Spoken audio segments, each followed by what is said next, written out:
जय श्री कृष्णा। पार्थाय प्रतिबोधितां भगवता नारायणेन स्वयं व्यासेन ग्रथितां पुराण मुनिना मध्ये महाभारतम् अद्वैतामृतवर्षिणीं भगवतीम् अष्टादशाध्यायिनीम् अम्ब त्वामनुसन्दधामि भगवत् गीते भवद्वेषिणी। अश्वत्थ शब्द आपने सुना होगा, 15वें अध्याय में इसका उल्लेख आएगा।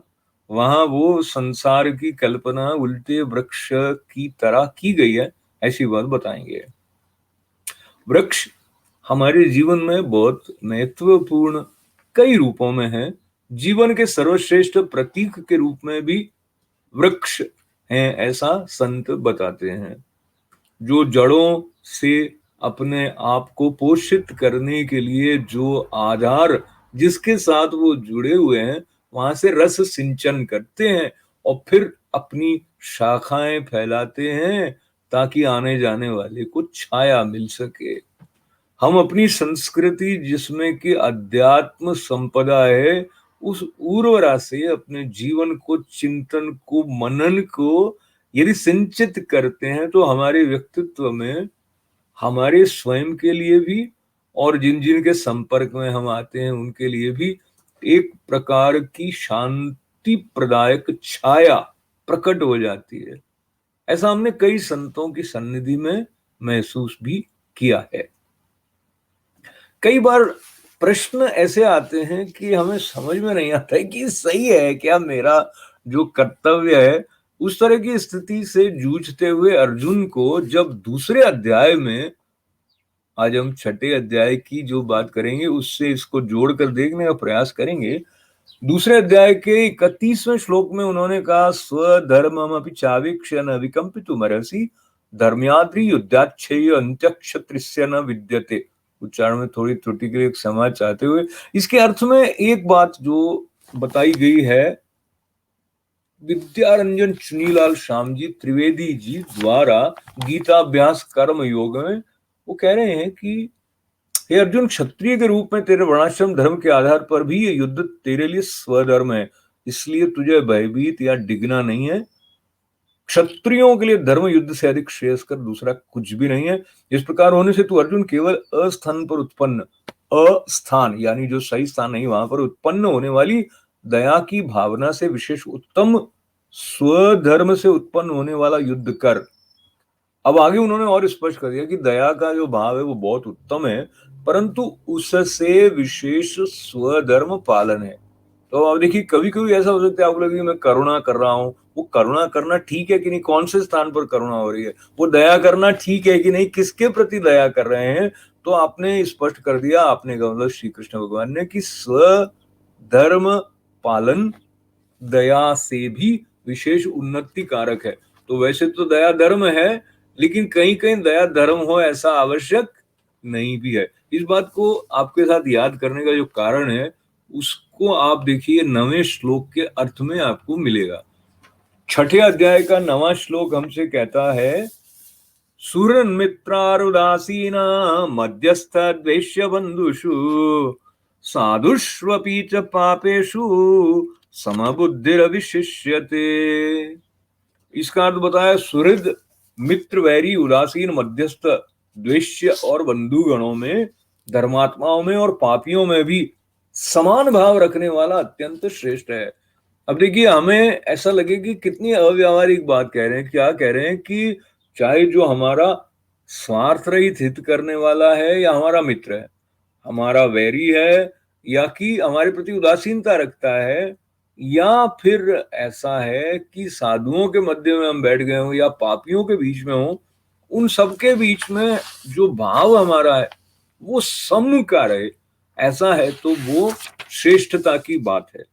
तो ऐसा कैसे संभव कैसे ऐसा, और ऐसा संभव होने का क्या लाभ है हमारे जीवन में, इसको समझने के लिए श्री कृष्ण की दृष्टि को पकड़ने का प्रार्थना युक्त प्रयास गीता माता के चरणों में बैठकर जब हम कर रहे हैं, तो हमें फिर से ये स्मरण करना चाहिए कि युद्ध का स्थल है, कुरुक्षेत्र का मैदान है, और ये संबोधन उस अर्जुन को हो रहा है जिसने पहले ही कह दिया था कि मुझे युद्ध नहीं करना है। तो उसको स्वधर्म स्मरण करवा रहे हैं। उसको स्वधर्म स्मरण करवाते हुए वो याद ये भी दिला रहे हैं कि जो अंतःकरण कह दें, अपने भीतर की जो मानसिक अवस्था है, वहां का वातावरण कैसा हो, जिनके प्रति आपको युद्ध छेड़ना है, जन्म मृत्यु की बात जहां पर जुड़ी हुई है, वहां भी वो समता रखने के लिए कह रहे हैं। मगर ये नहीं कह रहे हैं कि जो कर्म करना है स्वधर्म के कारण उससे च्युत हो जाए। इसलिए वो जो दूसरे अध्याय में पहले बात आ गई जिसमें ये कहा कि दया से भी अधिक अच्छा स्वधर्म है। तो समता का भाव साथ में रखते हुए स्वधर्म करने की जो पात्रता है वो कई गुना बढ़ जाएगी, क्योंकि कोई घर्षण ऐसा नहीं होगा जो किसी प्रकार के कंफ्यूजन के कारण आपको पीछे खींच सकता हो। ठीक है ना? इस बात को ठीक ठाक अपने पास पकड़ने की कोशिश करते हुए 10वें श्लोक की तरफ चलते हैं। योगी युंजित सतत्मात्मानं रहसि स्थितः एकाकी यत चित्तात्मा निराशीर परिग्रह। तो ध्यान योग का साधन कैसे करने चाहिए उसके बारे में जो प्रेरणा यहाँ दी गई है, बताया गया कि मन और इंद्रियों सहित शरीर को वश में रखने वाला, आशा रहित, संग्रह रहित, अपरिग्रह। हम इसको जैन धर्म के साथ बहुत सुनते हैं ये बात। ये शब्द श्रीमद् भगवद गीता में भी आया हुआ है। तो क्या बताया कि मन और इंद्रियों सहित शरीर को वश में रखने वाला, आशा रहित, संग्रह रहित योगी अकेला ही एकांत स्थान में स्थित होकर आत्मा को निरंतर परमात्मा में लगावे। योगी युंजीत सततमात्मानं रहसि स्थितः एकाकी यत चित्तात्मा निराशीर परिग्रह। तो ये जो हमारा देह मन संघात है, इसको किस तरह से सर्वश्रेष्ठ उपयोग के लायक बनाया जाए, उसमें भी ध्यान की महिमा है। और जो ध्यान की महिमा है और जो समता की बात है और जो आसक्ति रहित होकर कर्म करने की बात है, ये सब कहीं ना कहीं जाके हमें वो विकास प्रदान करते हैं जिससे हम सर्वश्रेष्ठ के साथ जुड़े रहने के भाव को जागृत रखते हुए अपना जो सर्वश्रेष्ठ है वो जगत के सम्मुख प्रकट कर सकें, जो जो हमारी भूमिका हो।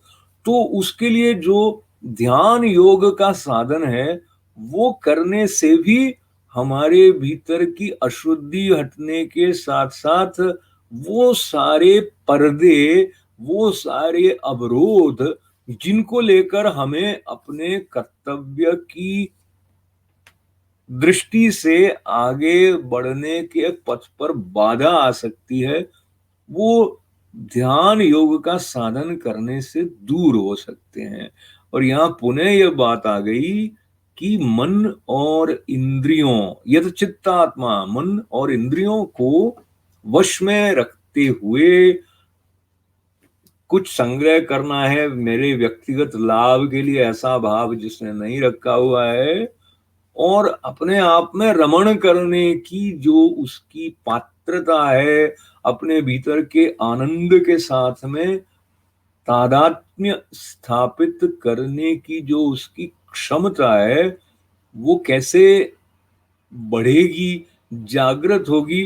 तो जो आत्मा है उसका परमात्मा में निरंतर लगाने का जो उसका साधना पथ है उस पर वो अग्रसर रहे।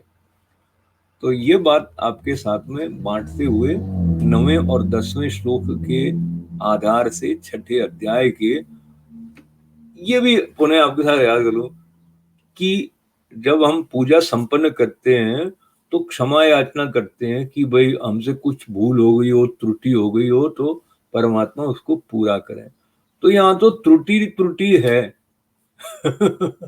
क्योंकि जो पूर्णता है उसको प्रकट करने की सामर्थ्य व्यक्तिगत रूप से तो नहीं है यहाँ, लेकिन आपकी सन्निधि से परमात्मा की कृपा से कहीं एक पूर्णता का एक हल्का सा स्फुरण भी हमारे भीतर जागृत हो जाए, तो वो भी सार्थकता है हमारे इस नन्हे से विनम्रता के साथ जो यज्ञ का क्रम उनकी कृपा से चल रहा है उसकी। तो बहुत मंगल कामनाएं आपके प्रति। ओम पूर्णमदः पूर्णमिदं पूर्णात् पूर्णमुदच्यते पूर्णस्य पूर्णमादाय पूर्णमेवावशिष्यते।